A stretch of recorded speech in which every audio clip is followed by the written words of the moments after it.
Alright, here we go, back again. This time we are setting all the joints, all the ceilings, all the walls. I've mixed up some corner cement 45, so when you see a number on the bag, that's your average working time. Now that can be more or less depending on if you have dirty water or a dirty bucket or anything like that, so make sure when you mixed up it's nice and clean. We're using fiber fuse tape. I love fiber fuse. It's flat, it doesn't bubble. It's very easy for beginners as well. I like to tape in with my 6-inch blade, and I carry a bigger, I've got a 12-inch blade in my hand here. I just use that to skim over, and it just flattens everything out, makes it nice and even. This first coat, I really like to fill up any hollows and that sort of thing as well. I keep that bigger blade with me to go over everything. So first tip to remember when you're taping is have everything prepped up. Have everything cleaned back, make sure all your screws are in and that sort of thing. There's nothing worse than having a screw out when you're setting, as you can see, gets in the way and you have to jump down and get a screwdriver and tighten it up a little bit so it's not in the way. Try and make sure that all of these things that are going to slow you down, they're all done. Now we're taping the walls. This is probably the easiest step. You just get it on there. You find the center of the sheet, the join, and you go straight over that. Fiber fuse is strong, but it can rip as well, so just be careful in the corners there. What I like to do is I like to go back over it and fill up the recess like that. Then I'll get my larger blade and just skim over the whole lot, and it's left the recess nice and full. You want to keep in mind, this is the first coat. You've got 2 more coats over the top of this. As long as that recess is full and everything's flat, you should be right to have it perfect after the second and third coats. You'll get the little patch behind the door there, and normally you start with your butt joints first. Now I'll let you all know that I have cabinets going on this wall here, so nothing's going to be seen anyway. I'm just taping it in just to seal it up. I like to do that, even though it's not necessary, but it's probably a good idea. And I'll just show you how I do that. I squeeze the mud into the joint. You want to make sure your butt joints are nice and flat and they're not flapping around. And then I just skim either side like so.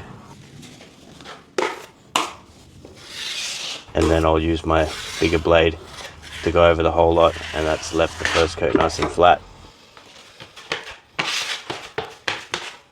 Okay, now we have the top joint to do, the top butt joint. I'll just fill it. Fiber fuse is really good if you've got a lot of big dings and that sort of thing in holes. It's really forgiving when you're pre-filling. You can kind of pre-fill and tape in one and just float over the top and scrape it back afterwards. It's really good.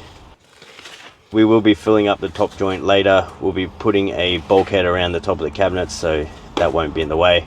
I do like to load it up with my 6-inch blade. I have good control, and I just skim the edges, feather the edges, and then one right down the middle with my 12-inch blade. Normally leaves it nice and flat, and that's good for the first coat.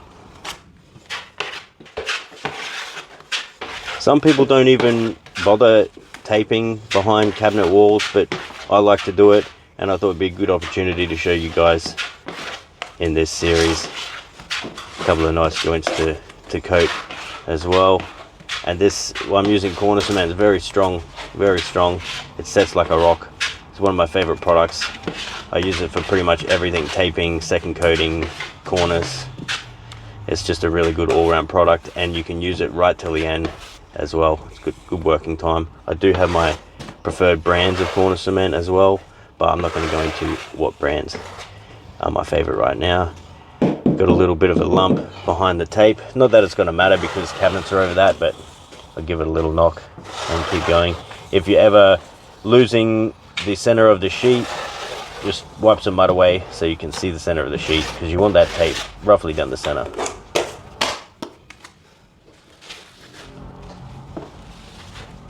Now I'm just filling the recess, so just load it all up. Make sure the recess is full, and then we'll go through again with our 12-inch blade. Just run right along the wall, clean it right up. Makes it nice and flat after the first coat. As you can see, evens out any high spots, low spots, and squeezes any air bubbles and that sort of thing out. And now I'm just doing the little ceiling section where I had to cut a hole to feed my range hood duct through into the eave sheet outside.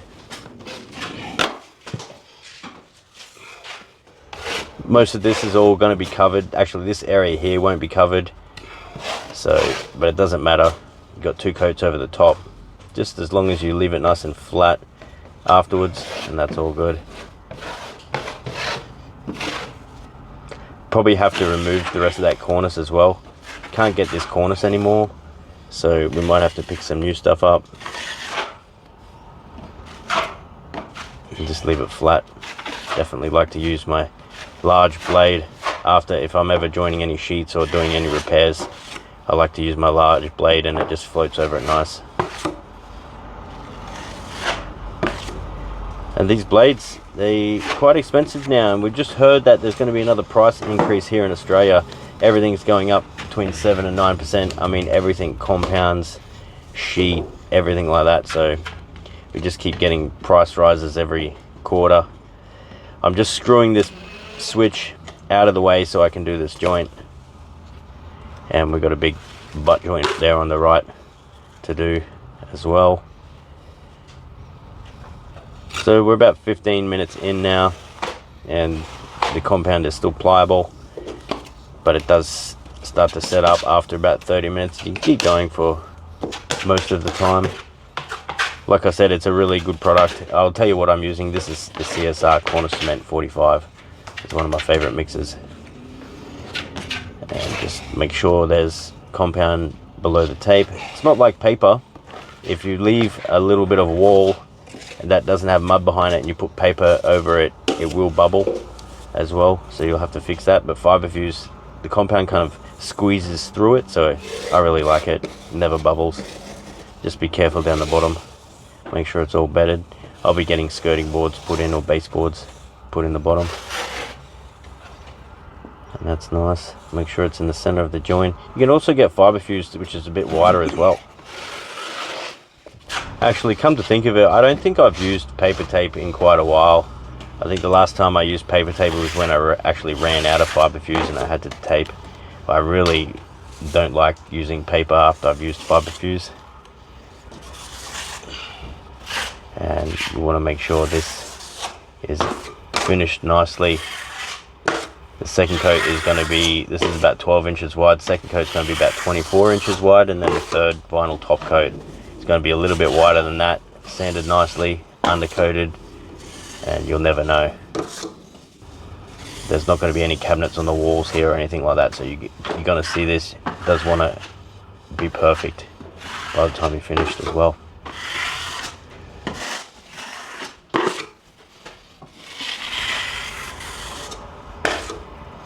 Don't be afraid to go over it a few times, make sure it's nice. Now, what you're seeing here, it's a no-no. Try not to put a joint above a door header or window header like that. You want it to be at least in the middle, but not on the edge like I've done. But in my instance, this is a special sound check board, and I didn't want to have to buy a whole new sheet so I could get a full run over that. It's just what I had left. So normally you want to do a full piece and don't put a joint where I'm doing, but I mean, what can you do? So just set that, and we will have an architrave going around everything, so you have to get it pretty close, but it doesn't have to be perfect all the way to the edge. And I'm just fixing up and just skimming over where I took these old rafters out and just peeled a bit of paper off. Sometimes this brown paper, the underneath of the drywall, once the paper's ripped off, sometimes that likes to bubble and you have to put some peel stop or something on that. So hopefully we get lucky here. Sometimes it doesn't, most of the times it does. And now we're onto the internals. Internals, they only get this one base coat with tape and they get a top coat. That's why I'm doing these last, because if I have to mix up some more and do a second coat, I know I can just quickly do these internals and then top coat them. So if you don't get them on the first round, you can get them on the second. And I do like to use paper for my internals. You can use fiberfuse, but I find it rips and it doesn't fold evenly like this paper does.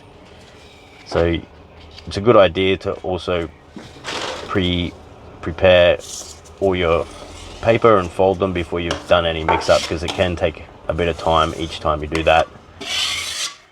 And you know, once you've mixed up, you really want to be using your time getting the mud on and finishing things, rather than doing things that you could have done before you've mixed up. And once I've bedded the paper, I do like to just give a quick skim over it as well. Here the architrave is going to be covering most of this internal, but for sound reasons and that sort of thing, I will tape it. I just want it all nice and sealed up. So like I said, this corner here, you're going to see it. So we want to make sure we get mud all the way through behind the paper, or else there will be a bubble and you're going to have to go back. You're going to have to dig it out later. So as long as the mud is consistent and there's no dry areas, the tape should spread nicely out. And right now I'm just measuring how much paper I'm going to need, because I didn't have this one ready. And then we're just going to fold it like normally. Take your time when folding it. You want a nice, clean, crisp paper. You don't want too many wrinkles or crinkles in it. So that's what I'm doing today. Let me know what you're doing.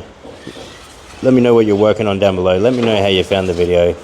Let me know if this is the first video watching mine. Make sure you subscribed. Leave any comments down below and I'll catch you next time. Thanks again for watching.